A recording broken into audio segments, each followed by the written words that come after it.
근데 여기서 숨겨진 정책들이 몇 가지가 있는데 그거 상호금융이라든지 새마을금고에 가면은 비과세 예금들이 좀 있거든요. 그런 부분들이 이번에 세제 개편안에 그런 부분의 비과세를 좀 줄이는 내용들이 좀 들어가 있어요. 뭐 부동산도 지금 627 대책 때문에 줄고 있고 해서 뭐 대출 관리가 그나마 되고 있는 거 아닌가 이렇게 생각하실 수 있는데 신용대출이든 뭐 아까 얘기한 공모주 청약이든 해서 대출이 늘었다. 그럼 거기서 끝날 문제가 아니라는 거죠. 당국에서 야 그럼에도 불구하고 대출이 왜 늘었어? 라고 옥죄는 전략을 눈에 띄는 전략, 눈에 안 띄는 전략을 이제 하반기에 한다. 그러면 생각보다 나는 아직 대출 받지도 못했는데 라고 했는데 신용대출이라든지 다양하게 대출 한도 등등이 하반기에 더 줄어들 수 있다. 그런 큰 그림을 보셔야 하반기. 네. 그러면 경제설전 오늘 좀 늦게 시작했습니다. 죄송합니다. 함께해 주시는 우리 박시동 평론가님 어서 오시고요. 안녕하세요. 네, 권순우 기자님. 권순우입니다. 네, 반갑습니다. 오래 기다리셨죠? 근데 앞에 얘기 너무 재밌더라고요. 괜찮았어요? 네, 저도 경제 전문이지만 요즘 정치 얘기 좀 재밌는 것 같아요. 그래요? 재밌다 그러면 안 되는데. 자, 일단 좀 아이템 꽤 여러 개 있는데 그중에 중요한 것들 순으로 우리 박시동 평론가님부터 먼저 한번 좀 가볼까요? 뭐부터 가면 됩니까? 그러니까 제가 먼저 좀 좀 짧게 가겠습니다. 그 대출 늘어나는 얘기예요. 가계 대출이 많이 늘어났다라는 주택담보대출 지금 많이 쪼여서 다른 걸로 늘어나고 있죠. 근데 둘 다 늘긴 했는데, 그러니까 뭐 결론부터 말씀드리면 아직은 별로 걱정할 정도는 아니다. 그러니까 조금 더 지켜봐야 된다라는 거고, 좀 중장기적으로 보면은 대출이 줄어들 건데. 부동산은 가계대출을 잠깐 조이는 걸로 잡히지 않는다. 그러니까 지금은 일시적으로 금융정책으로 조금 줄어들게 될 수 있는데 그래도 중장기적인 주거안정 계획들이 동반돼야 된다라는 말씀을 드리고요.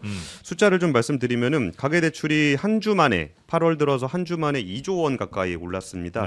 이게 일단 주택담보대출 같은 경우가 7월 말보다 1조 9천억 원이 늘었는데요. 하루 평균으로 보면 한 2,700억 원 정도 꼴 돼가지고 그 가계대출을 잡기 전보다 좀 꺾였을 때보다 한 2배가 됐고 6월달 가계대출 잡기 전보다도 더 많았습니다. 그럼 뭐 갑자기 이렇게 늘어나요 이게? 그러니까 대출이 실행이 돼서 이렇게 늘어난 거예요? 네, 1차적으로 실행이 돼서 늘어난 측면이 좀 있고요. 그리고 그 신용대출 쪽이 많이 늘었어요. 신용대출 같은 경우에 이번에 그 103조 9천억 원에서 103조에서 105조로 1조 한 693억 원 정도가 늘었는데 이게 신용대출 같은 경우는 의외로 요즘에 잊어버렸는데 증시 좋으면 공모주 한번 몰리면 꽤 커요.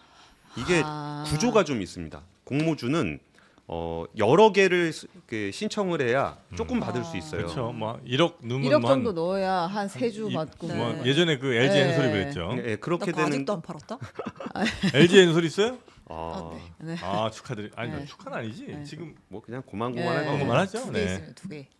근데 그렇게 되는데 그거를 그러니까 처음에 돈을 많이 넣기는 해야 되는데 한 2, 3일만 넣어놓으면 돼요. 맞아요. 그러니까 신용대출로 잠깐 받아가지고 잠깐 넣어놨다가 빼는 자금들이 많아서 숫자가 좀 많이 잡힙니다. 근데 여기서 이번에 좀 공모주 청약을 했던 데가 삼양컴텍이라고. 삼양? 예, 굳이 삼양컴텍이라는 이름까지는 모르셔도 되는데 여기가 방탄장비 업체입니다. 방탄? 방위산업. 방탄. BTS 말고. 네, 라면인 줄 알았어. 불닭볶음면인 줄 알았네. 네, 그리고 SNCS는 조선기자재 업체예요. 요즘에 잘 나가는 데가 조방원이잖아요. 조선, 방산, 원전. 원자력. 근데 여기에 지금 그 방산업체하고 조선업체가 나오다 보니까 삼양컴텍 같은 경우에 증거금만 13조 원이 몰렸습니다. 근데 13조 원이란 돈이 이게 한 2, 3일 필요한 거라 그랬잖아요. 근데 이게 그냥 어디 가서 놀고 있다가 갑자기 13조 원이 몰렸다 빠지고 그러진 않잖아요. 그러니까 그냥 가만히 있다가 이렇게 대여들이 나오면은 급격하게 신용대출이 늘어나는 효과가 좀 있어요. 근데 신용대출은 신용 보고 빌려주는 거예요? 그렇죠. 네, 신용대출은 해본 적이 없어서. 그러니까 신용이 돈이 많으시니까. 아니 그러니까 신용이 내가 대출 되게 싫어하는 분이잖아요. 그러니까 신용이 있어요 제가? 네. 있나? 정프로님이 지금은 될 것 같아요. 3% 전에는 안 됐을 텐데. 왜냐면 회사가 있잖아요. 신용대출이 별게 아니라 돈을 진짜 많이 벌어도 옛날에 현우진 강사가 그랬어요. 대출 받으러 갔더니 1,000만 원도 자기 안 해줘가지고 자기 정프로님이 자산이 한 70억씩 그때 당시도 있었는데. 직원이 아니잖아요. 저요? 네. 대표잖아요, 대표. 그러니까 뭐 그냥 그런 거죠. 사장님 같은 거죠. 아유 정 사장님, 뭐 이런 느낌이죠. 뭐 이런 거예요. 그래서 그거는 그러니까 어떤 조직에 있느냐 없느냐에 따라 차이가 많이 나는 거군요. 직업 안정성이 옛날에는 지금 중요하죠. 회사를 많이 봤죠. 네. 아 그럼 우리 저 두 기자분들은 잘 나오겠네. 정말 쥐꼬리만큼 나옵니다. 액수가 안 나오죠. 한 주 정도 받을 수 있으려나요? 아 근데 신용 대출 신용이 잘 안, 그러니까 안정적인 직업이 없으신 분들 같은 경우는 신용 대출을 받기가 좀 어렵잖아요. 그래요. 그래서 이 부분들에 대해서 보완을 하기 위해서 카드 사용 내역이라든지 공과금 확인 내역, 뭐 통신요금 내역 이런 것도 신용평가에 반영을 해요. 만약에 그게 없으면은 캐시플로우가 없다고 월소득이 일정하지 않다고 해서 신용대출을 아예 못 받게 할 수는 없잖아요. 근데 그런 보완이 좀 돼 있는데 오늘 여기 주제 얘기를 빨리 해야 되니까 네. 이게 그 주택담보대출 같은 경우에 한번 신청을 하게 되면 한 2달 걸리거든요. 예. 부담대가 예 원래 그래요. 집을 오늘 사서 내일 팔 수는 없잖아요. 갑자기 마음에 드는 집 생기면 아니 사면 돼요. 그리고 이제 목욕한 다음에 정장 입고 이제 은행 찾아가서 대출해 주십시오 이렇게 항상 해야죠. 네. 원래 근데 한두 달 걸려요. 그렇죠. 직계약을 뭐 다음 주에 이사 가야 되는데 오늘 알아보면 안 돼요, 정프로님. 그럼 와이프한테 혼나요. 보통 그렇지 않나? 아니 이제 시작해서 이제 돈 딱 받는 데까지 한 달 걸린다고 보시면 되고요. 그렇죠. 대출을 받는데 예, 그 전까지 이제 내가 얼마나 오느냐, 네. 뭐 이렇게 심사도 좀 해야 되고. 지나가다 근데 진짜 좋은 집을 내가 인터넷에서 네. 찾았어. 네. 캐시로 사면 되죠. 아 근데 이런 거예요. 지금 내가 집을 사고 싶다고 해서 네. 계약서를 썼잖아요. 네. 그렇다고 집주인이 바로 집 비워주지 않잖아요. 이사 갈 때까지 한 달 정도는 있지 않나요, 보통? 보통 한 달씩 네. 걸려요. 정프로님은 보통 아침에 오다 포장이사 주웠나? 맡기고 퇴근을 이사 간 집으로 하시거든요. 그래요. 네, 그래서 이거는 약간 좀 시차 효과가 좀 한 있고 달씩 이번에 걸려? 공모주 영향이 있어서 지금 가계 대출이 늘어난 부분 때문에 정책 효과가 없었다고 보기엔 좀 어려워요. 그러네요. 근데 조금 시간이 지나고 나면 좀 잡히는 모습이 나타날 건데 이게 오래 가긴 좀 어려울 겁니다. 근데 여기서 숨겨진 정책들이 몇 가지가 있는데 그걸 제가 다 말씀드리진 않을 건데 예. 여기에 보면은 의외로 저 얘기가 있어요. 상호금융이라든지 새마을금고에 가면은 비과세 예금들이 좀 있거든요. 그런 부분들이 이번에 세제 개편안에 그런 부분의 비과세를 좀 줄이는 내용들이 좀 들어가 있어요. 이거는 사실 비밀인데요.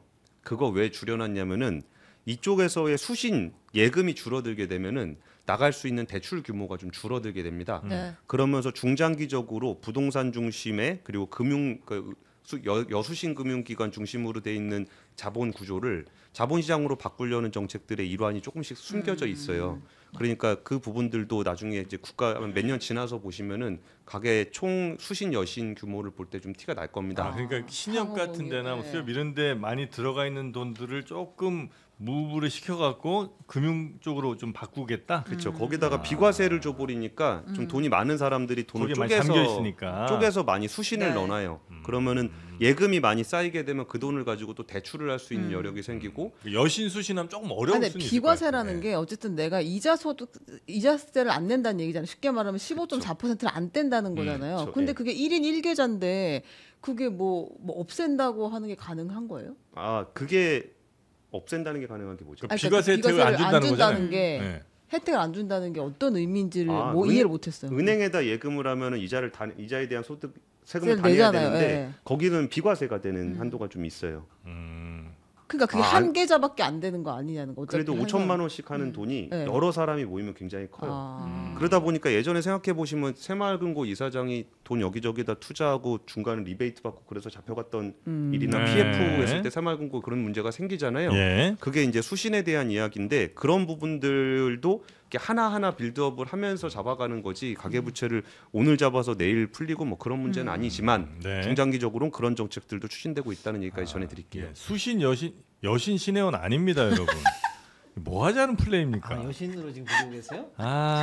여신시네요. 너무들 하신다. 이게 이제 핵심은 큰 그림을 보시면 네. 뭐 부동산도 지금 627 대책 때문에 줄고 있고 해서 뭐 대출 관리가 그나마 되고 있는 거 아닌가 네. 이렇게 생각하실 수 있는데 네. 생각보다 여러 이제 누수된 데서 신용대출이든 뭐 아까 얘기한 공모주 청약이든 해서 대출이 늘었다. 네. 그럼 거기서 끝날 문제가 아니라는 거죠. 공 기자님 말씀은. 그래서 예를 들어서 당국에서 야 그럼에도 불구하고 대출이 왜 늘었어라고 옥죄는 전략을 눈에 띄는 전략, 눈에 안 띄는 전략을 이제 하반기에 있다? 한다. 그러면 생각보다 나는 아직 대출 받지도 못했는데라고 했는데 신용대출이라든지 다양하게 대출 한도 등등이 하반기에 더 줄어들 수 있다.